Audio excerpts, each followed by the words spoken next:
आज के चैप्टर का सबसे इंपॉर्टेंट टॉपिक, जहां से क्वेश्चन कई बार पूछा जाता है, जिसका नाम क्या है? आनुवांशिकी के पिता महान वैज्ञानिक ग्रेगर जोहान मेंडल। बात नहीं करेंगे कोई। क्या नाम है इसका? Gregor Johan Mendel. आप लिखते जाएंगे। इसका जन्म कब हुआ था? 22 जुलाई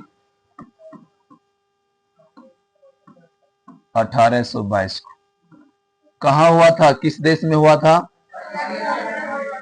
ऑस्ट्रिया देश में हुआ था। ऑस्ट्रिया देश के किस गांव में?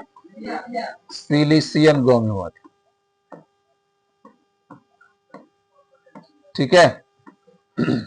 और इसका जन्म एक छोटा सा गरीब परिवार, किसान परिवार में हुआ था, होता ना, जिसके कारण इन्होंने प्राइमरी स्कूल तक पढ़ लिया, मिडिल स्कूल तक पढ़ लिया, लेकिन हाई स्कूलिंग शिक्षा नहीं प्राप्त कर सकी। और इन्होंने गरीबी के कारण क्या किया? एक चर्च को ज्वाइन कर लिया। देखिए, ये चर्च है, ऐसा ही चर्च होता ना। और इसी आश्रम में इसके गुरुजी कौन थे? Saint Thomas. ठीक है। वो पहले इस चर्च के क्या थे? महंत थे, हेड थे। ठीक है। और मेंडल ने वहां एक पादरी के रूप में काम किया, मतलब उसके शिष्य के रूप में काम किया। उसका काम था कि ये चर्च का देखभाल करना और उसी से अपना जीवन यापन करना। ठीक है। लेकिन सेंट थॉमस ने क्या देखा कि मेंडल का दिमाग बहुत ज्यादा एक्टिव है, बहुत एक्टिव लड़का है। यदि इसको अपॉर्चुनिटी दिया जाए, अवसर दिया जाए, पढ़ने का मौका दिया जाए, तो कुछ नया करके दिखाएगा। सच में दिखा दिया। दिखाया कि नहीं दिखाया? दिखाया। तो मात्र इन्होंने 21 साल की उम्र में क्या ज्वाइन किया था? पादरी। कितना ईस्वी में? जल्दी से बताओ। 1843 ईस्वी में इन्होंने क्या किया? पादरी ज्वाइन कर लिया, मतलब वहां काम करना शुरू कर दिया। और लगातार कितने साल तक काम किया? 4 साल तक। और 1847 में क्या किया? इसको वहां का पूरा हेड बॉस बना दिया और अच्छे से पाग चादर से इसको सम्मानित किया गया। वहां का पूरा महंत बना दिया, चर्च का हेड बॉस। ना तो बताइए, तो कितने वर्ष में इसको बना दिया हेड बॉस? 25 वर्ष की उम्र में। 21 वर्ष में इन्होंने ज्वाइन किया था, 4 वर्ष काम किया और पूरे चर्च का हेड बन गया। 25 वर्ष में इन्होंने क्या किया? वहां का महंत बन गया। ठीक है। अब ये क्या? पढ़ाई के लिए निकल गया। कहां? Vienna university. कब निकला?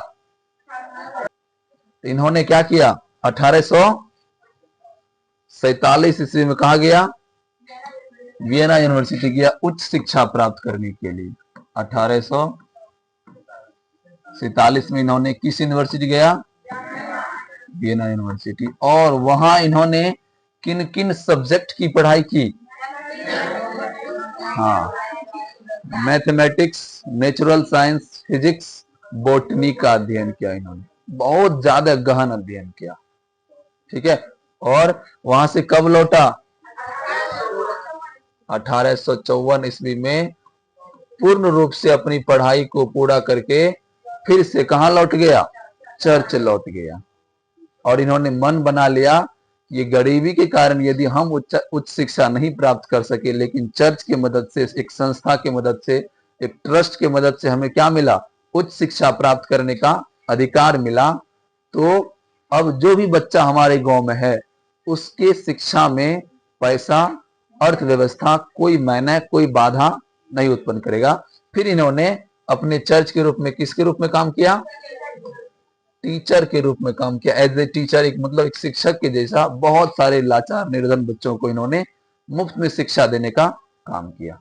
ठीक है। और अचानक से ये क्या कर रहे थे? अपने बगीचे में क्या कर रहे थे? घूम रहे थे। तब इसका नजर किस पर पड़ा? मटर के पौधा पर पड़ा। ठीक है। और मटर के पौधा में इन्होंने क्या देखा? काफी असमानताएं, विभिन्नताएं।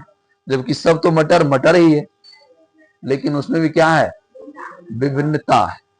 और इसी मटर के पौधों पर उन्होंने मन बना लिया कि अब क्या बनाना है? 2 अलग अलग कैरेक्टर वाले मटर को मिक्स करके एक नया कैरेक्टर वाला पैदा करना है। ठीक है। तब इन्होंने क्या किया, सबसे पहले तो बताइए, सबसे पहले मेंडल ने कितने वैरायटीज का चयन किया, 34 वैरायटीज का।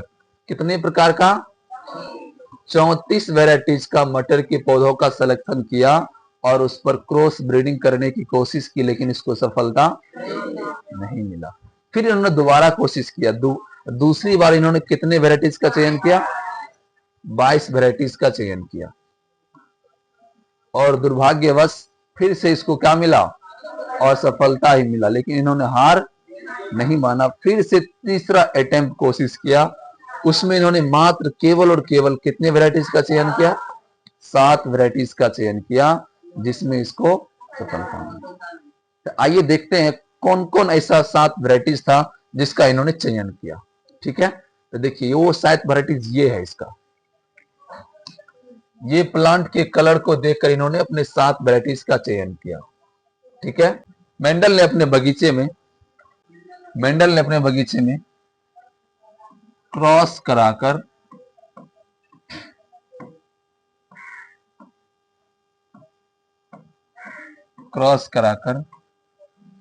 लगभग 1000 बीजों को लगाया।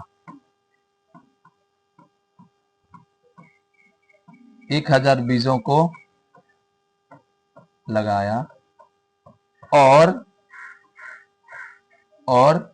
उन सभी पर विशेष गहन अध्ययन किया। विशेष गहन अध्ययन किया, उन सभी पर विशेष गहन अध्ययन किया। ठीक है, तो बताइए मेंडल ने मटर के पौधों का सिलेक्शन करके किस ईस्वी में अध्ययन शुरू किया, 1857 की क्रांति याद है ना, उसी समय मेंडल भी अपने जीवन में क्या लाया था, क्रांति लाया था। लेकिन जस्ट इसके मात्र 3 साल के अध्ययन के बाद ही, सॉरी 3 साल नहीं, 1866 में, 3 साल में नहीं, 1866 समझो ना, 1866 ईस्वी में इन्होंने क्या किया, एक बर्नो संस्था होता है, बोटनिस्ट, वहां सभी बोटनिस्ट साइंटिस्ट पहुंचते हैं जो पेड़ पौधों का अध्ययन करता है। ठीक है, कौन संस्था, संस्था का नाम है बर्नो संस्था, बर्नो इंस्टीट्यूट। ठीक है, वहां गया इन्होंने और वहां एक बहुत बड़ा बुके लिख दिया, पूरा बुक पब्लिश कर दिया। उस बुक का नाम रखा एक्सपेरिमेंट ऑन प्लांट हाइब्रिडाइजेशन। क्या रखा, एक्सपेरिमेंट ऑन प्लांट हाइब्रिडाइजेशन, उस बुक का नाम लिखा इन्होंने। कब ये बुक लिखा, हाँ, उस बुक का क्या नाम था,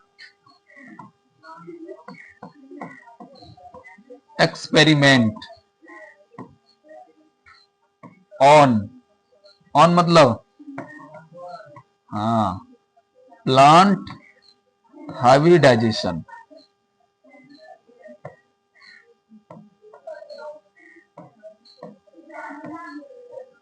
ठीक है, आप लोग यदि मेंडल की जीवनी या मेंडल का नियम और ज्यादा विस्तार से पढ़ना चाहते हैं, यदि आपका भी इंटरेस्ट वनस्पति विज्ञान या पादप विज्ञान में है, इस बुक को ऑनलाइन परचेज कर सकते हैं और इस पर भी आप अध्ययन करके एक नया रिसर्च कर सकते हैं।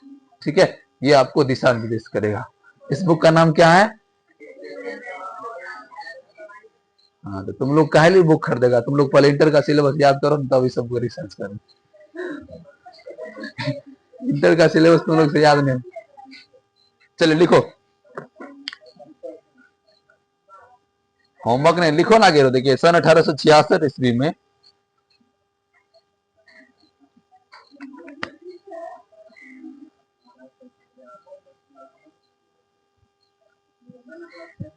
सन 1866 ईस्वी में बर्नो संस्था में मेंडल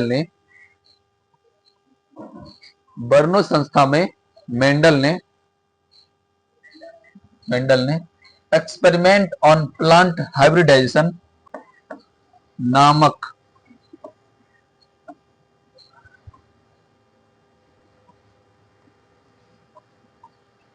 बुक लिखा।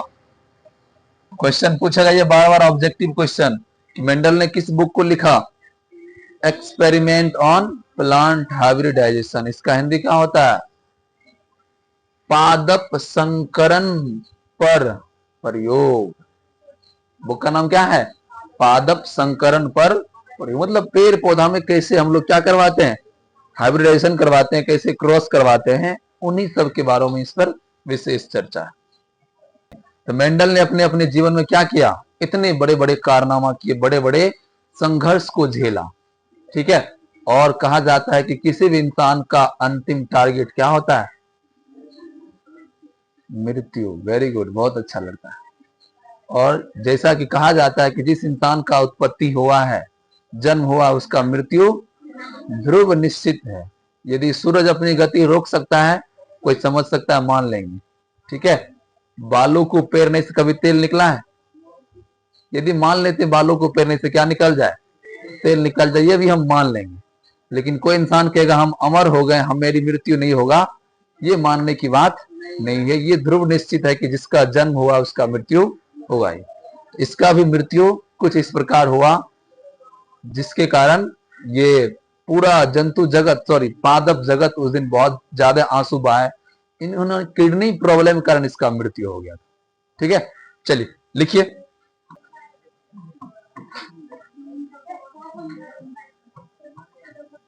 देखिए, किडनी प्रॉब्लम के कारण 6 जनवरी 1884 ईस्वी को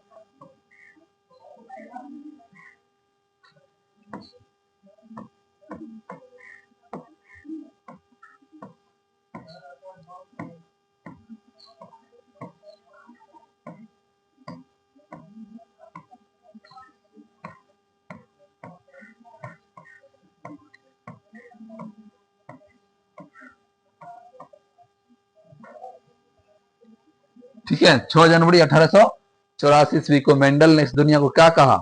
अलविदा। मतलब उसका देहांत हो गया।